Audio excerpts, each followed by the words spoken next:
Well, this afternoon, Joy News is learning of a likely extension of the domestic debt restructuring program deadline.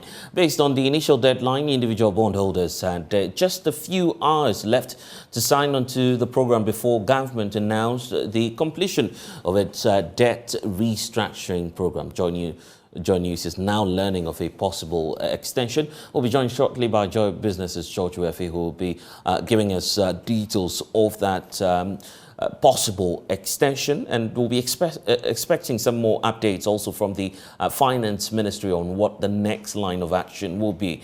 George Wefe will be joining us shortly, but for now, I want to bring in, of course, Isaac J, who's with our research team, data analyst, so you understand the figures going into this. The last time we had a conversation on this, we're looking at how government had secured over 80% of its success rate, which it was targeting at the time, with the local banks and the insurance society, as well as the securities. Absolutely. But for the individual bondholders, this was supposed to be, or supposed to have been, the deadline.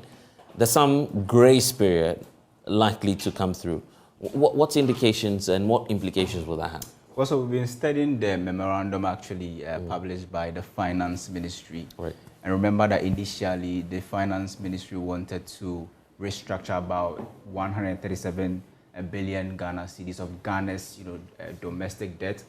But if you study the amended MOU governing this whole debt exchange program, you could see that after the pension funds were exempted, the figure that government is targeting, which is 137 billion Ghana cedis, has been reduced to 132 billion cedis, so about 5 billion, truncated.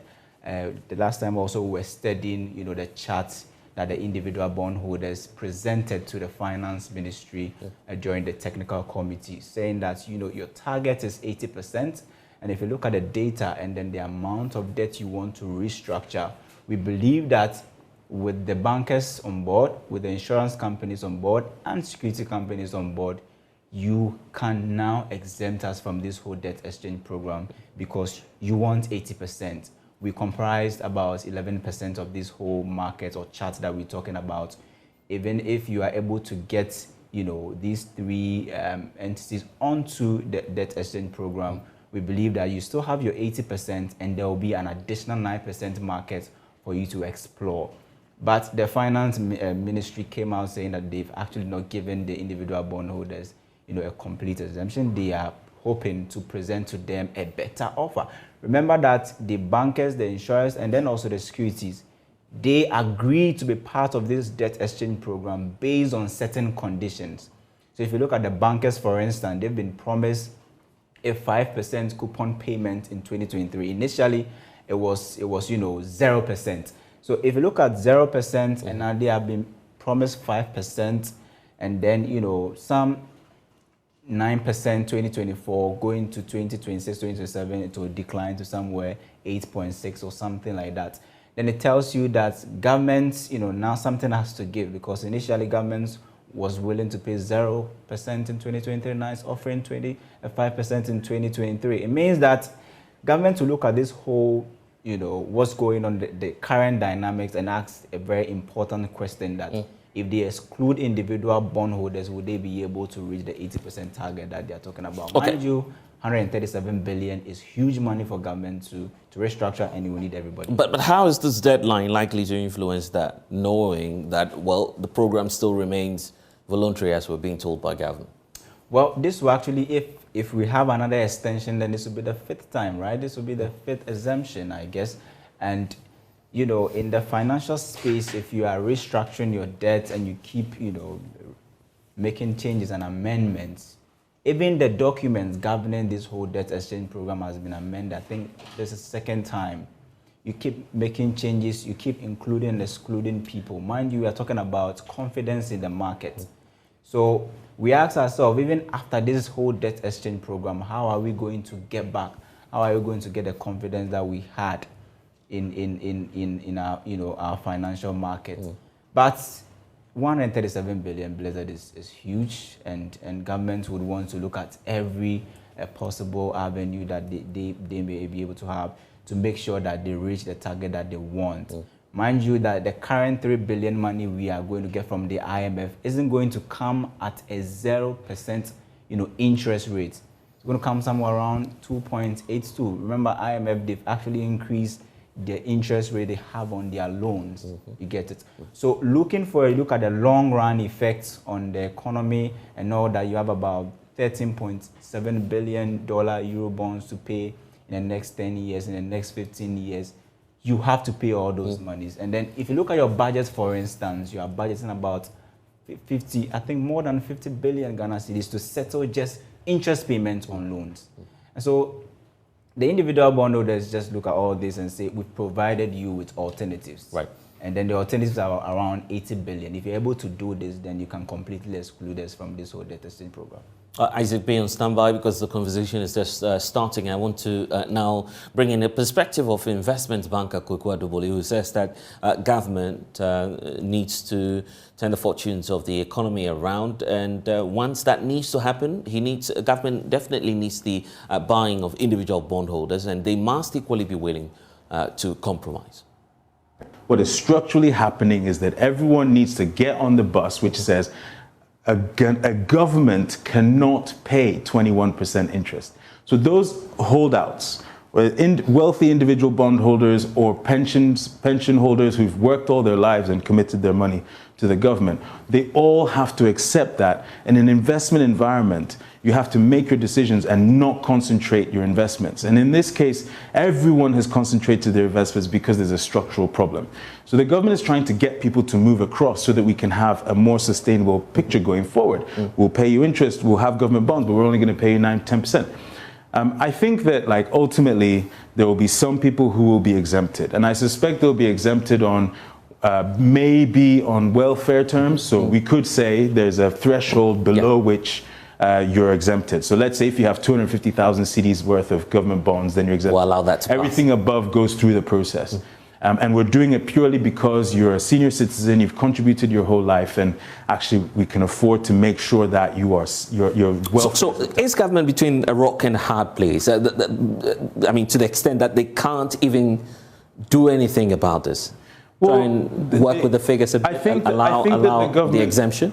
I think that the government is doing something about it. The conversations that are happening now, which have resulted, by the way, in some pretty good improvements to the terms.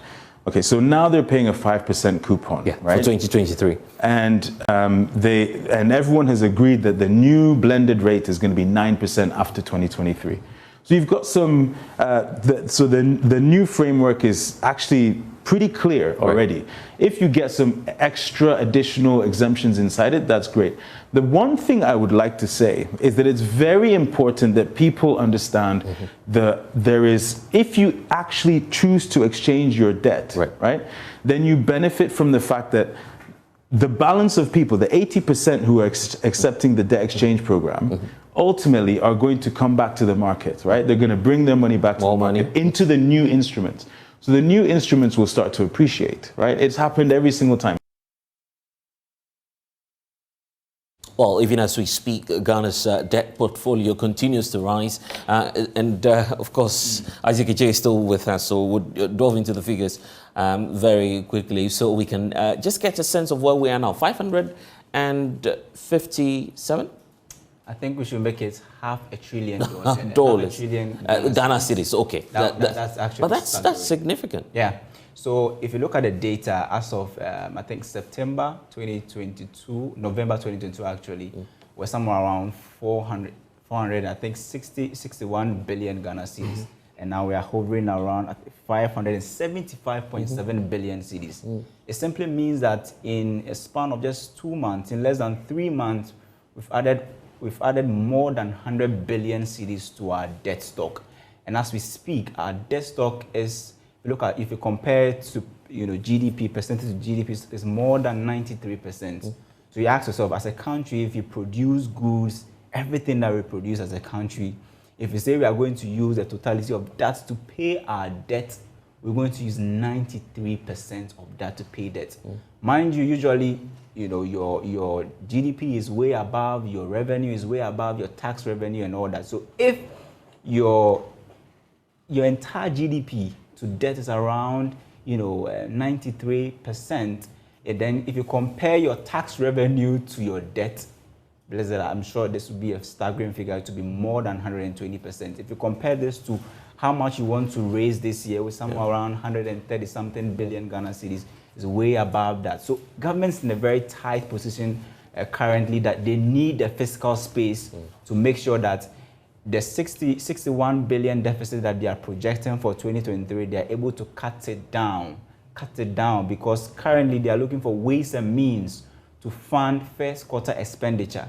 And if you look at what's going on in the treasury bill market, you see that people are now, going to the treasury bill market to buy a lot of securities over there. So government needs the money. They have to find ways and means to even fund their first quarter, expenditure, because monies are not coming in now. You are just anticipating that by the close of the first quarter, you get some revenue.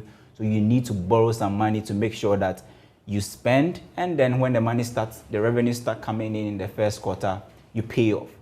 Mind you, Bank of Ghana has been warned to do 0% finance, and IMF is warning them that it's enough is enough. You gave the government about 22 billion, you went ahead to do other things again. This is enough.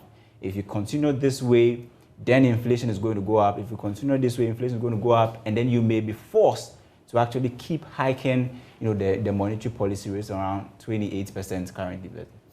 But then what's interesting is that we have subscription for our T-bills going up, which is something a lot of people monitoring our figures are not able to tell what's happening. So if you look at the T-bill currently, it's a short-term means of recouping your money. Mind you, investors who went to buy bonds are now anticipating whether they will get back their principal, whether they're going to get a haircut on either their principal or the interest payment or their coupons, actually. So they want to find ways and means to recoup their money.